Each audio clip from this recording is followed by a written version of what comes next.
Hello everyone, কেমন আছো তোমরা সবাই? আশা করছি সবাই খুব ভালো আছো। Welcome to my channel, welcome to another video.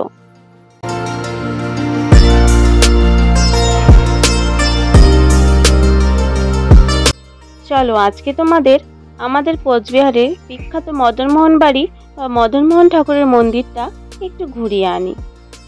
কোচবিহারের রাজা শ্রী নৃপেন্দ্র নারায়ণ এই মন্দিরটা তৈরি করেছিলেন আজ থেকে প্রায় বহু বছর আগে। মদনমোহন দেব ছিলেন কোচবিহারের রাজার রাজবাড়ির দেবতা। তখন মদনমোহন দেবকে রাজ পরিবারের দেবতা হওয়ার সুবাদে মদনমোহন ঠাকুরকে কিন্তু কোচবিহারের সাধারণ মানুষেরা সে সময়কালে পুজো করতে পারত না।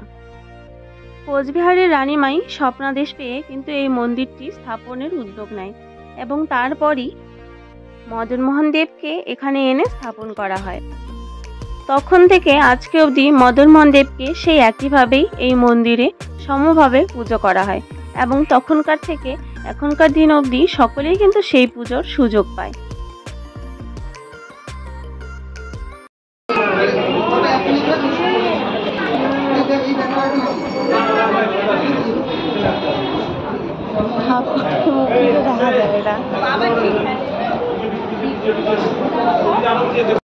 মদনমোহন মন্দিরটি এখন সাদা রং করা হলেও আগে কিন্তু এটা সাদা রঙের ছিল না।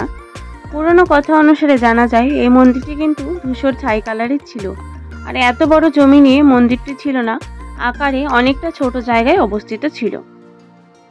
এই মন্দিরে কিন্তু মদনমোহন দেবের সাথে সাথে কালীমা, সাথে দুর্গা দেবী, আরও অনেক রকমের দেবদেবতার পুজো করা হয়।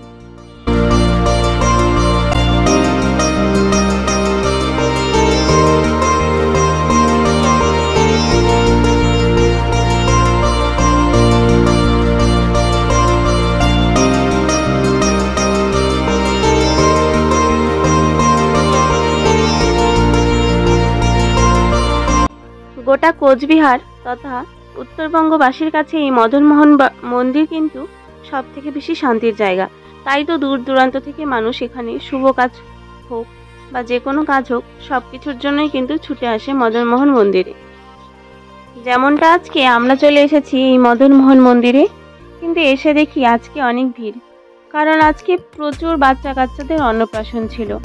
মদনমোহন ঠাকুরের আশীর্বাদ নিয়েই তারা জীবনের প্রথম অন্নটা লাভ করতে চলেছিল।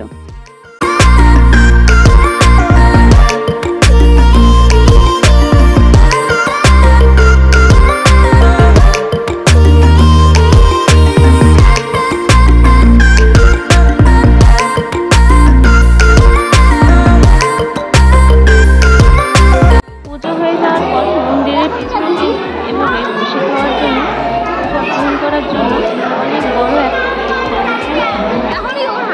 আমরা এখন বসে গভীর জায়গা রয়েছে, আমরা মাংস নেব না, কারণ সেটাতে মাংস দেওয়া হয়। মা কালীর ভোগে যেহেতু মাংস দেওয়া হয়, তাই আমরা আজকে মা কালীর ভোগ নেব না। আমরা আজকে মদনমোহন দেবের ভোগটাই গ্রহণ করব। আর এই যে আমার পাশে পুচকুটাকে দেখতে পাচ্ছ, ওকে আজকে আমি প্রথম দেখলাম। ওরও কিন্তু আজকের থেকেই একটা নতুন জীবনের শুরু। আজকে ওর মুখে ভাত, আর এই মদনমোহন দেবের মন্দিরে এসেই ওর মুখে ভাতটা আজকে কমপ্লিট হলো।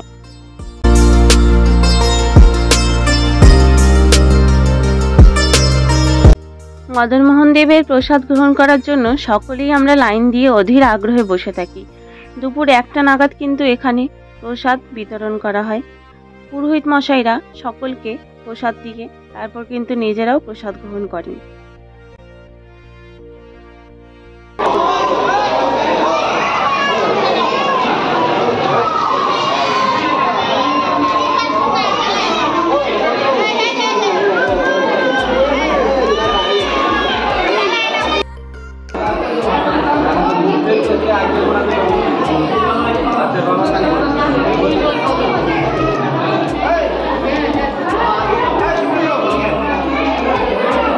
মদনমোহন বাড়ির ইতিহাস ঘাটলে জানা যায়, মদনমোহন মন্দিরের ওই যে চূড়াটা দেখতে পাচ্ছ, ওখান দিয়ে কিন্তু ব্রিটিশরা এসে সেই মন্দিরের মূর্তিটাকে চুরি করেছিল। মদনমোহন ঠাকুর কিন্তু সোনা দিয়ে বাঁধানো, সোনার ঠাকুর, আর সাথে কিন্তু রয়েছে রূপোর বিভিন্ন থালা বাসন, আরও অমূল্য ধাতুর থালা বাসন। কিন্তু সেগুলো সব ছেড়েও মদনমোহন ঠাকুর কিন্তু চুরি হয়ে গেছিল। কিন্তু মদনমোহন ঠাকুর যেহেতু কোচবিহারের কুলদেবতা আর কোচবিহারের রানী মদনমোহন ঠাকুরকে স্থাপন করেছিল, তাই কিন্তু সেই মন্দিরটাকে আবার পুনরায় স্থাপন করে সেখানে কিন্তু মদনমোহন ঠাকুরকে আবার স্থাপন করা হয়। আর সেই একইভাবে সোনার মূর্তি নিয়ে আসা হয়, কেননা এর সাথে কোচবিহারের আধ্যাত্মিকতা জড়িয়ে রয়েছে। বর্তমানে মদনমোহন ঠাকুরের যে সোনার মূর্তিটি এই মন্দিরে স্থাপন করা আছে, সেই মূর্তিটি কিন্তু ইংল্যান্ডের মহারানী এখন যিনি রয়েছেন, সে কিন্তু কোচবিহারের রাজকন্যা ছিল। তিনি এই মূর্তিটি কোচবিহারে স্থাপন করে দিয়ে গেছেন।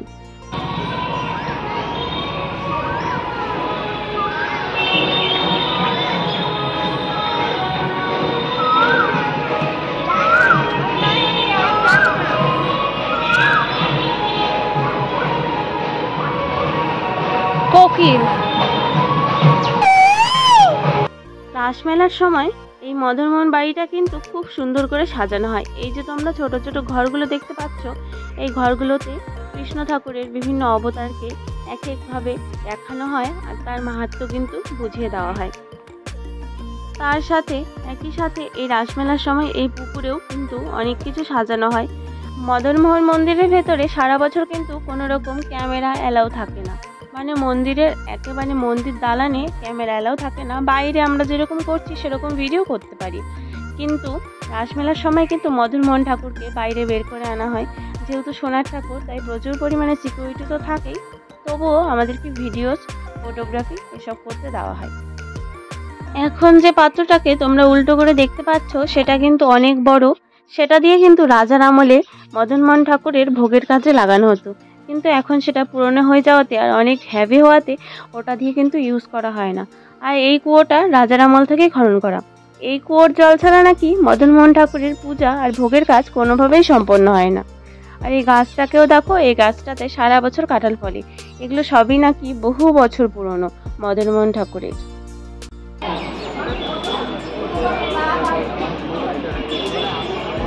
ভিডিওটা ধরিস মামন।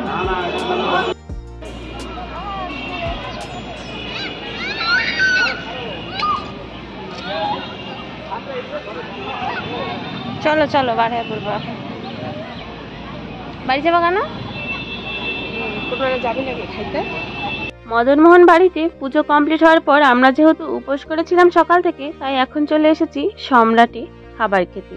সম্রাট কিন্তু কোচবিহারের সব থেকে বড় মিষ্টির দোকান। আর এই দোকান ঐতিহ্যবাহী একটা দোকান, প্রায় 100 বছরেরও পুরানা।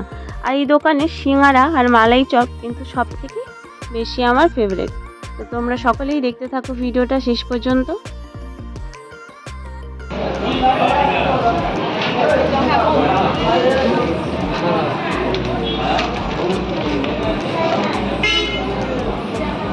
সম্রাট থেকে খাবার দাবার খেয়ে এখন আমরা বাড়িতে চলে এসেছি।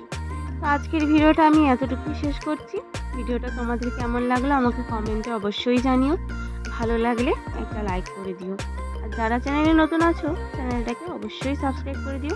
দেখা হচ্ছে তোমাদের সাথে পরের কোনো ভালো ভিডিওতে। ততক্ষণ পর্যন্ত সকলেই সুস্থ থেকো, ভালো থেকো, সাবধানে থেকো।